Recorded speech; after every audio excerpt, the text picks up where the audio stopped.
Spring 2013, the Mars One project solicits candidates for their proposed settlement on Mars. Over 200,000 people apply for the chance to be the first humans to colonize the Red Planet.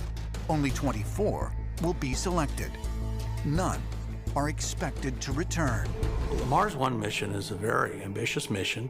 They've canvassed the whole world's aerospace contractors and tried to make heavy use of the experience on the space station, where they've made living modules.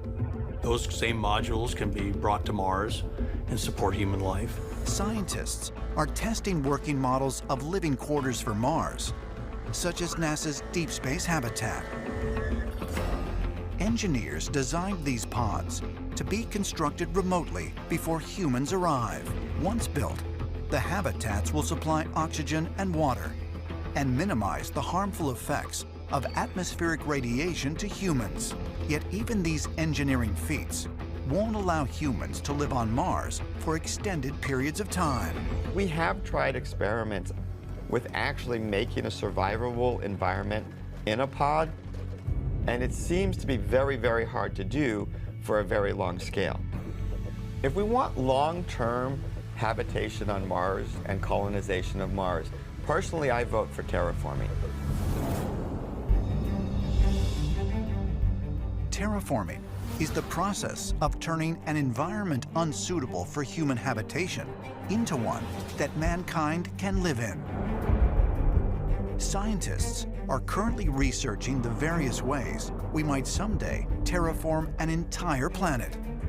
When you think about terraforming Mars, the key really is getting a dense atmosphere that forms protection from the radiation from the sun, makes the temperature really high enough, and gets things going with plant life and oxygen.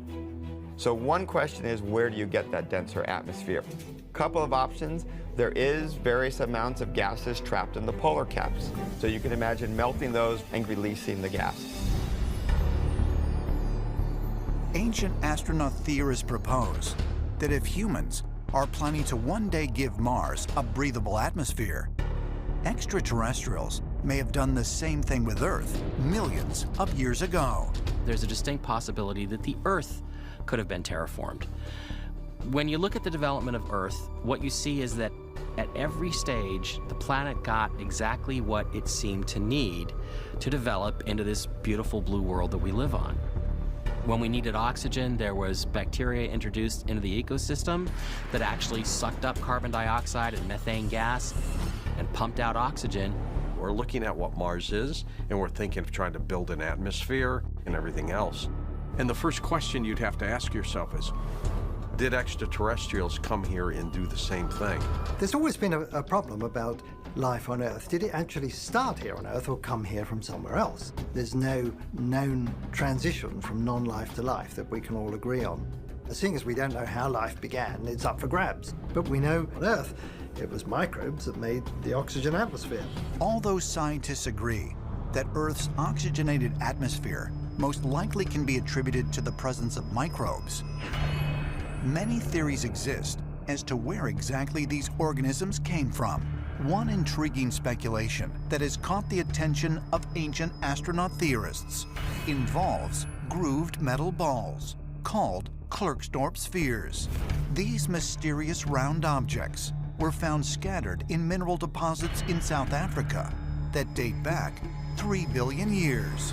There are people that argue that these spheres are natural, but there's really no natural objects that bear any resemblance to them at all.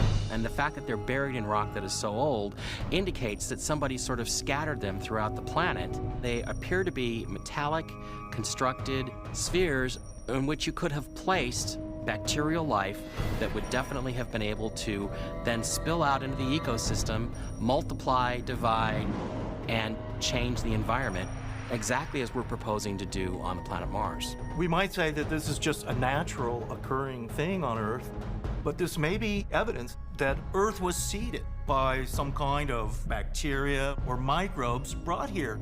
And what we have today has been purposely created by beings with tremendous powers and knowledge.